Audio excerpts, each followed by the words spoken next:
Hey guys, what's up and welcome. In today's video, we've got a two-piece. It's a busy day in the market. We've got Tesla dropping on earnings down over 9.5% at the lows of today. We've got the U.S. weekly job claims totaling 198,000 fewer than expected. We've got Jerome Powell and Biden speaking today, guys. It is a big day. Hope you guys enjoyed these videos. First, we're going to be taking a look at the market has lost its policy, technical, and economic anchors, says Mohamed El-Erian. Then we're going to check out the Fed is being backed into a corner to take a firmer policy position, says Lindsey Piegza, however you say that name. As always, if you guys enjoy these videos, please hit a like button, let me know, and let's jump into them. Sharply yesterday as Treasury yields surged to multi-year highs. Rates will be in focus again today as traders await a key speech from Jay Powell at noon. Joining us now is Mohamed El-Erian, Chief of Economic. Jerome Powell, Mr. Jay Powell is speaking actually right now. So right after this video, I'm going to go check out the markets. Advisor at Allianz and president of Queen's College at Cambridge University. He's also co-author of a new book, Permacrisis, a plan to fix a fractured world. Mohamed, good morning. Good morning, Mike.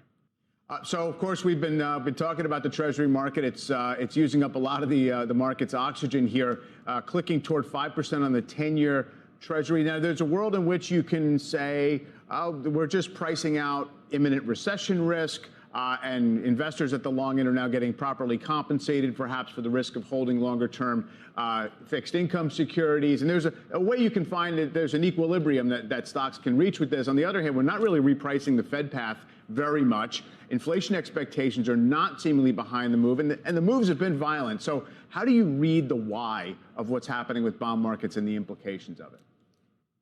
So as you say, you can provide very focused answers, but that's not the point. The point is twofold. One is that this market has lost its anchors. It's lost its policy anchor, it's lost its technical anchor, and it's lost its economic anchor. Policy-wise, if the Fed is excessively data dependent, it doesn't provide enough of a forward look as to where it's going. Add to that there's debate about R-star, there's debate about the lagged effects of the rate hikes, there's debate about the monetary framework, there's debate about, as well, what do you do with QT? So policy is not an anchor. Technicals are not an anchor because we have lost the reliable buyers. We've lost the Fed.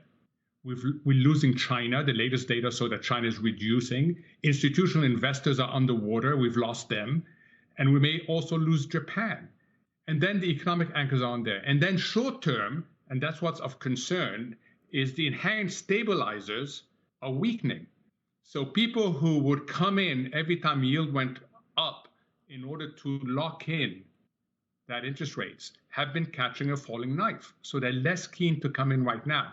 So it's the way in which Treasury yields have moved that raises both economic and financial concerns. The way I usually try to explain when markets get volatile and they seem to swing around in price a lot is that the market is always hunting for buyers or sellers with conviction. And when there's less conviction on the buy side, it means prices have to go down more to find those buyers who are willing to step in. So I guess it always is a matter of, you know, at a clearing price, we're going to find some kind of stability here. Is there any way you might guess where that is when it comes to yields? Very hard. Before he answers, I was going to say it's very hard to tell. All those people that he's talking about that could be expected to be buying and want these prices, day after day, all of this economic uncertainty is not going away. It weighs on people's minds. It makes them think, you know, is this the Fed's lag? How bad is it going to be? We do have a lot of negative things happening all at the same time while the government is at the top of their balance sheet. It's a pretty scary market. So the buyers that he's talking about that could come and step in, they might choose not to step in, or they might choose to step in at a lot lower level. So I wouldn't be surprised to have some panic. We do have the VIX spiking over the last couple days. It's back up to almost 20. Guys, if we start shooting over 20, hold on to your seats. Hard to guess because you have a inherent asymmetry. We know supply is going to go up, and supply is going to go up in a serious manner because of what's happening to the government deficit. We don't know where the buyers are going to be and at what level. So we will probably overshoot, like you say, in order to find the buyers. The trouble with overshooting is that it causes distressed sales. And that's why the more we move violently like this, the more you risk an even larger overshoot. Now, that's a dynamic, a technical dynamic that we typically see in emerging markets in a high yield. We are seeing it, Mike, in the most important segment of the financial markets, which is US Treasuries. They are benchmarks for so many other things. That's why it's really important to keep an eye on it. We need this market to stabilize. Mohamed, all of this is great and very important, but we have to get through today. And Powell's talking today, and My Lord, look at the parabolic moves on these treasuries, man. They are crazy. The 30 years up over 5%, it showed on that first chart. what we did is took a look at Powell's dashboard. And when you look at that, how the economy has changed since he last spoke at the meeting. Generally, the real economy stuff has been to the upside. When you look at what's happened to retail sales, when you look at what's happened to GDP, when you look at what's happened to jobs, stuff has come in to the upside. Inflation, a little bit more mixed. When you look at the inflation numbers, some of the headline numbers were a little bit higher, some of the core numbers a little bit lower or unchanged. Tell me what you think the message is from Powell today. Does he steer us either way towards additional rate hikes, or does he give us higher for longer? Thanks, Steve. As you know, it's a very tough situation to be in. He's got to strike such a delicate balance, and the risk of not striking it are high. And it's not just him. We have 6 other Fed speakers today, and people are going to also be looking at them. They have a hard enough job already at the Fed, just taking at face value what they have to accomplish.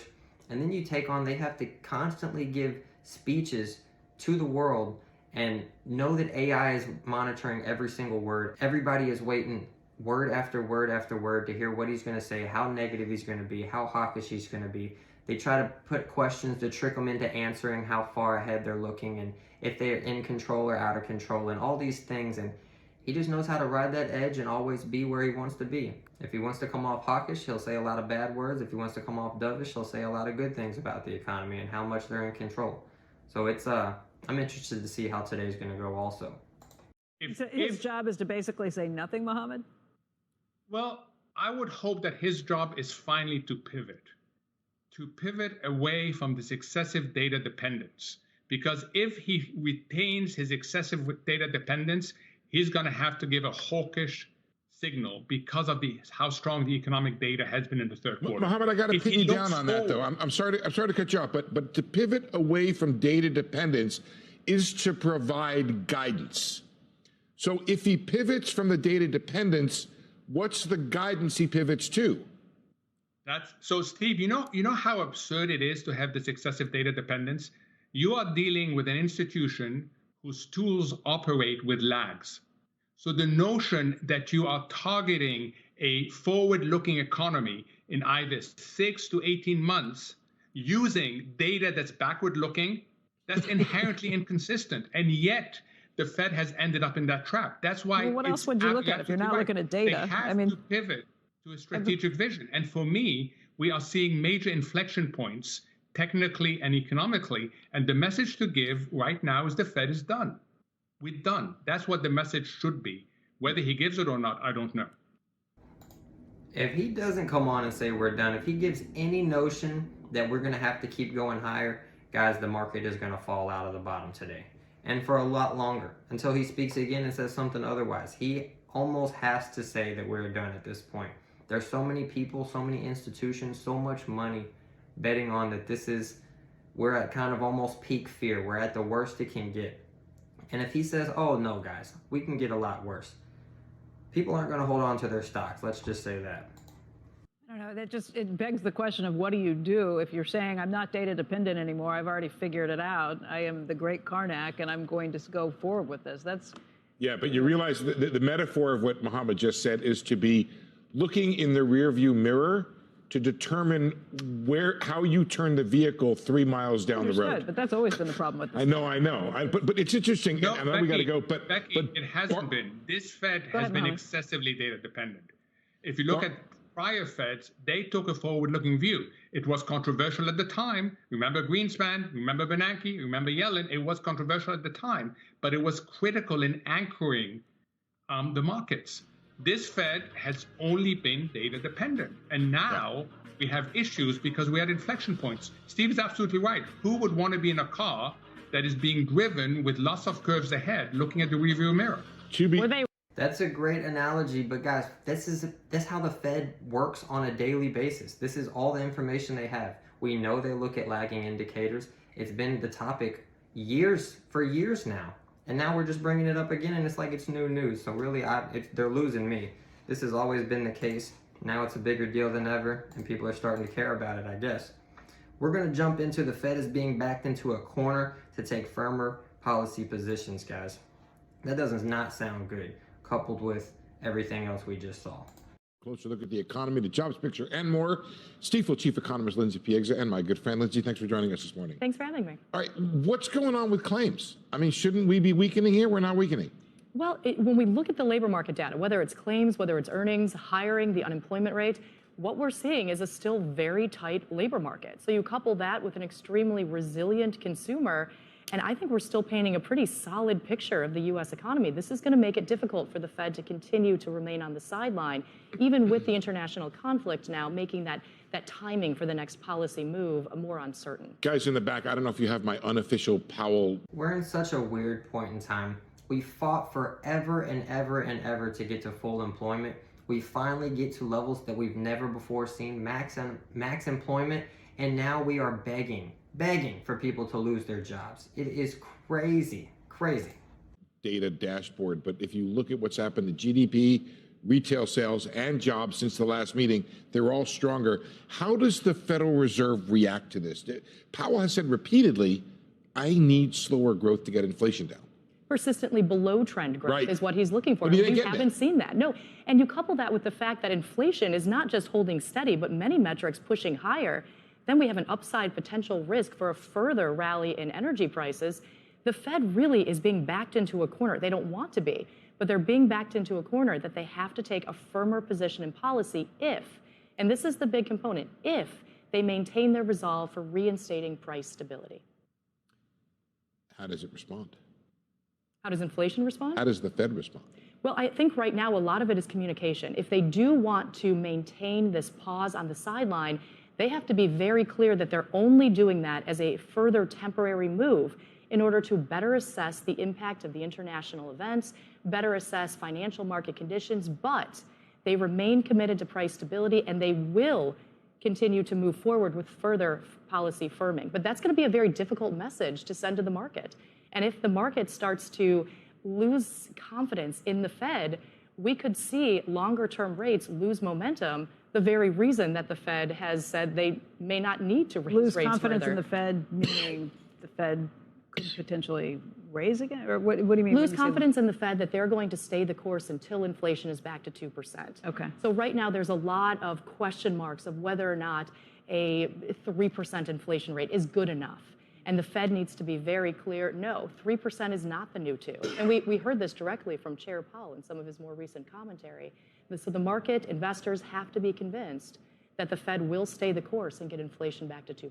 That being said, the current projections by the Fed officials are that they don't get to 2 until when, 2025? Correct. So there, in theory, is this leeway for them to say, we believe the lag effects are real. We believe the long end of the Treasury curve is doing some of this work to restrain the economy. We can have some estimate of what neutral rates are. We think real. We're very restrictive right now. In other words, it doesn't mean they have to do anything, but they have to essentially send that persistent message, I guess. Well, they have the luxury of remaining on the sideline with just communication if we continue to see this downward trajectory of disinflation. But as of late, we haven't seen that. Right. The headline has reversed course, and the longer we see that upward tick in headline, the larger the risk that those price increases seep into the core, and that will force the Fed's hand. So we need to see a weakening economy is basically what she's saying, guys. We've tried forever and a day to get the strongest economy possible, and now there is no better time to have a weakening economy as far as the Fed to stop raising interest rates. Because if the economy stays strong, people keep their jobs, money keeps being spent. Guys, that's like telling the Fed, hey, we can handle more, guys. Look how we're doing. You're not slowing us down with what you've done so far. We can handle more, pile it on. And his job is to pile on as much as he can without killing the economy. So we're saying pile it on. He's saying I need to pile it on. What's going to happen, guys? We're going up. So let's see. We should be running out of money, though, as far as I can tell.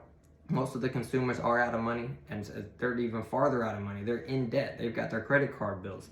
So that line will break, and it breaks pretty fast and pretty ugly. Let's see how long it goes on for. See more improvement in the inflation data to justify a position on the sideline. But if we don't have inflation coming down, a quarter doesn't get you anywhere, does it? I mean, what I've been saying is, if the Fed has to do that other quarter, it's going to have to do more than a quarter. Well, the median forecast is one additional rate increase. One. But that doesn't mean that, to your point, we're going to get where we need to go. So I think the latest SEP suggests that the Fed, at the very least, summary of economic projections. Correct. Thank you, Lindsey. Correct. Yes. Not everybody's doing all this. You stuff don't have every that day. laminated on your refrigerator? I have it on my forehead. Got it. But I think that at the base case, they're saying they're willing to take more action. But to your point, 25 may not be enough. We may need to get to 6%. Now, the caveat there is, even if we see supply side pressures remain elevated, I don't think that's enough to justify the Fed indefinitely raising rates. But it does support them holding rates higher for longer. So What do you think, separate Lindsey? those two thoughts. What do you think about where the committee is? If I have another screen, guys, in the back there that kind of breaks them up into three different categories. We have the category of those who say we're done. And by the way, we have somebody coming up tomorrow on our air who says we're done. We've got those who are kind of in the middle, the patient non-committal. And we've got the may likely, what's that? That's such a tease. Who's coming up on our air that's going to say You that? just wait, Becky, quick. I'll tell you in a minute, okay? Hold on a second, folks. We have Bostic coming up tomorrow. But those, where do you think the committee is? And assuming you agree with these three categories, where does Powell come in today? I think Powell is additional rate hikes. Powell has actually been one of the more hawkish members. Okay. And he has been very clear that the Fed has a job to do, that's price stability, and they're going to do whatever it takes to reinstate price stability. So I do think that Powell's comments that we're waiting for later today will be on the more hawkish side, and he will be in the camp of further rate hikes. I don't think the market's there yet. I don't think the market is where you are, Lindsey. If he surprises with a hawkish commentary that puts that quarter point back on the table. But he's always maintained that. I don't think that's a that. surprise. I just don't think the market's thinking that way, given all the speech we've had. Well, the market has been consistently optimistic that the Fed won't need to raise as high as we've even seen as of late. All right, guys, that wraps up today's video. I hope that Jay Powell is not hawkish at this video. I'm with what's his name. The market is not on that page. If he starts bringing up the 0.25% possibility, we need to just stay paused. We need to stay on the sidelines. I think we'll be higher for longer. I do not think we'll hit the 2% inflation rate for years and years, guys. A lot of negativity in this video, a lot of pricing, a lot of repricing to go on. And if you think the Fed's backed into a corner, it might be time to get some money piled up, guys. I hope you enjoyed the video. If you did, hit the like button, and I will catch you either later on or tomorrow, guys. Peace.